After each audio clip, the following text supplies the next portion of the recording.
یہ مختلف قسم کے تھاٹ پروسیس اس وقت شروع ہوئے جب مسلمانوں کی پکڑ دھکڑ کا سلسلہ شروع تھا. یعنی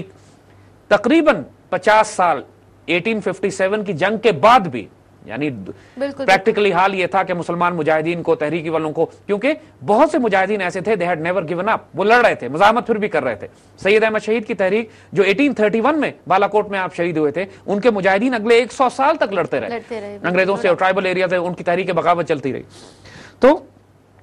اس کے بعد کا شعر بڑا دلچسپ ہے جس کا ہم نے ذکر کیا تھا کہ اس کے بعد عیسائی تمام ملک ہندوستان پر قبضہ کر لیں گے اور تقریباً 100 سال تک ہندوستان پر ان کا حکم جاری رہے گا. اب دیکھیں یہ وہ 100 سال والی بات ہے کہ جو مسلمان 1857 کی وار آف انڈیپینڈنس میں جب شریک ہوئے تو تاریخوں میں یہ لکھا ہوا ہے کہ اس سٹیٹمنٹ کا، اس شعر کا بہت بڑا اثر تھا بغاوت برپا کرنے میں. ہم نے وہ کتابیں بھی منگوا کے پڑھی ہیں وار آف انڈیپینڈنس کی جو انڈیا میں چھپی ہوئی ہیں، اور وہاں ریسرچ اسکالرز نے وہاں کے لکھی ہیں، اور وہ ایکنالج کرتے ہیں اس بات کو کہ وار آف انڈیپینڈنس میں یہ شعر بہت رول ادا کر رہا تھا کہ مسلمانوں کو یہ یقین تھا کہ 1857 میں 100 سال ہو چکے ہیں انگریزوں کو، وہ 1757 سے کیلکولیٹ کر رہے تھے، لاسٹ ٹائم بھی ہم نے ڈسکس کیا، اور اس کی وجہ سے یہ بغاوت کا وقت قریب آ گیا. تو یہ شعر اب ظاہر ہے اس وقت تھا تو مسلمان اس شعر کو ایکنالج کر رہے تھے. اور وہ بات جو پہلے کہی تھی ہم نے کہ جو کتابوں میں ہمیں ریفرنس ملا ہے کہ 1851 میں یعنی وار آف انڈیپینڈنس سے 6 سال پہلے کلکتہ میں یہ کتاب شائع ہو چکی تھی سید شاہ اسماعیل شہید کی، جس میں اس کا ذکر تھا. تو جب ظاہر کتاب شائع ہوئی اور مسلمانوں نے پڑھا اور وار آف انڈیپینڈنس کا وقت آیا تو مسلمانوں نے ریلیٹ کیا کہ شاید یہ پیریڈ ہے. مگر یہ مسلمانوں کو اس وقت اندازہ ہوا، جو میں عبد المعبود صاحب کا ذکر جو ہم نے کیا تھا کہ جو اسلام آباد کے قبرستان میں دفن ہے اور 162 سال کی عمر میں انتقال کیا، انہوں نے پھر یہ ریفرنس دیا تھا کہ ہمیں کسی نے آ کے کہا تھا کہ تم جس آزادی کو تلاش کر رہے ہو وہ 1857 سے شروع ہوگی اور 100 سال سے کم عرصے میں 90 سال بعد تم کو وہ آزادی ملے گی. تو 1947 جو ہے 90 سال بنتے ہیں، جس کا نعمت اللہ شاہ ولی نے ذکر کیا تھا کہ تم 100 سال کے آس پاس انگریزوں کی حکومت کو دیکھو گے. اور اس کے بعد کہتے بڑا خوبصورت شعر کہتے ہیں کہ اس کے نتیجے میں، انگریزوں کے ہندوستان پر قبضہ کر لینے کے نتیجے میں، اسلام اور اسلام والے لاچار اور حیران رہ جائیں گے بلخ، بخارا، تہران، سندھ اور ہندوستان میں. یعنی پوری مسلمان دنیا حیران پریشان ہو جائے گی کہ یہ ہوا کیا ہے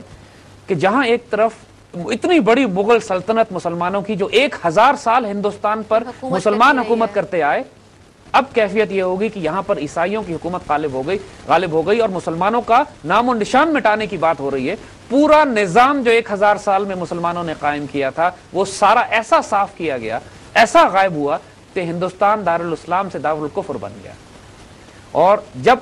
وار آف انڈیپینڈنس کے بعد یہ کیفیات بنی تو مسلمانوں میں واقعی کرائسس برپا ہو گیا تھا کہ کوئی مسلمان مسلک اور مسلمان فقہ اس بات کا جواب دینے کے قابل نہیں تھا کہ جب اتنا بڑا مسلمان ملک کافر ہو جائے، کافر حکمران ہو جائیں، تو کیا مسلمان وہاں سے ہجرت کر جائیں یا وہاں رہیں؟ وہاں جمعہ پڑھا جا سکتا ہے، نہیں پڑھا جا سکتا ہے، دارالاسلام ہے، دارالکفر ہے. یہ ایک کرائسس کھڑا ہو گیا مسلمانوں کے لیے. اور واقعی یعنی مسلمان بہت بڑی موومنٹ ایک یہ بن پڑی کہ یہاں سے ہجرت کر جاؤ، اور مسلمان افغانستان اور دوسرے علاقوں میں ہجرت کر کے جانے لگے. لیکن ظاہر ہے نہ وسائل تھے، نہ افغانستان میں کوئی ایسے ریسورسز تھے کہ ان کو ایڈجسٹ کرتے. پوری دنیا میں بھی کوئی وہ جن بیچاروں نے ہجرت کی وہ بھی تباہ ہوئے. پھر باقیوں نے کہا نہیں ہجرت کا فائدہ کوئی نہیں، تباہ برباد ہو رہے ہیں، بیٹھے رہو یہاں پہ، اگر مرنا ہی ہے تو گھروں میں مرو. ایک کرائسس تھا مسلمانوں کے لیے. تو یہ معاملہ انہوں نے کہا کہ جب، اور اگلا شعر جو اس بات کی تائید کرتا ہے کہ جو اس کے بعد آنے والے واقعات میں ہوا،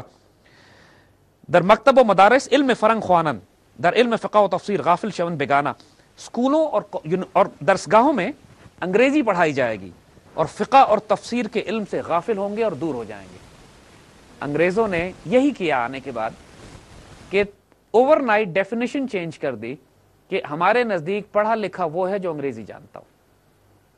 اور وہ مسلمان عالم جو 18 20 سال یا زندگیاں خرچ کر کے عربی اور فارسی اور تفسیر اور فقہ اور سنت اور حدیث کے عالم تھے، انگریزوں کی ڈیفینیشن میں راتوں رات ان کو جاہل قرار دیا گیا.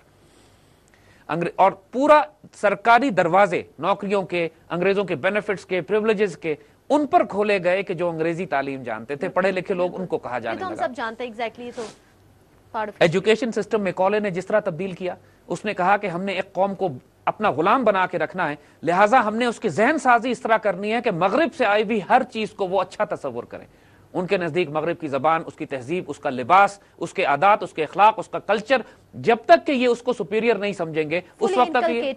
وقت تک یہ ہمارے غلام نہیں بنیں گے. اور پوری جس کو آج اصطلاح استعمال ہوتی ہے براؤن صاحب کی، جو ہمارے یہاں اکثر لوگ استعمال کرتے ہیں کہ وجود اوپر سے کالا ہے اندر سے انگریز ہے، اور اپنے آپ کو انگریزوں کے غلام اس طرح سمجھتے ہیں کہ پاکستان کی پارلیمنٹ کا واقعہ ہے، کوئی بہت بڑا واقعہ نہیں ہے کہ ہماری نیشنل اسمبلی کے اسپیکر نے چند سال پہلے جب ملکہ پاکستان آئی تو نیشنل اسمبلی کے اسپیکر نے نیشنل اسمبلی میں کھڑے ہو کر ان کو مخاطب کر کے کہا کہ we are still your loyal subjects, ہم ابھی تک آپ کے وفادار غلام ہیں. کیونکہ وہ غلام تو تھے، کیونکہ ملکہ نے ان کو زمینیں دی تھی اور ان کی نوکری انہوں نے کی ساری عمر. اور یہی لوگ، یہی کلاس اس وقت پاکستان پہ حکومت بھی کر رہی ہے.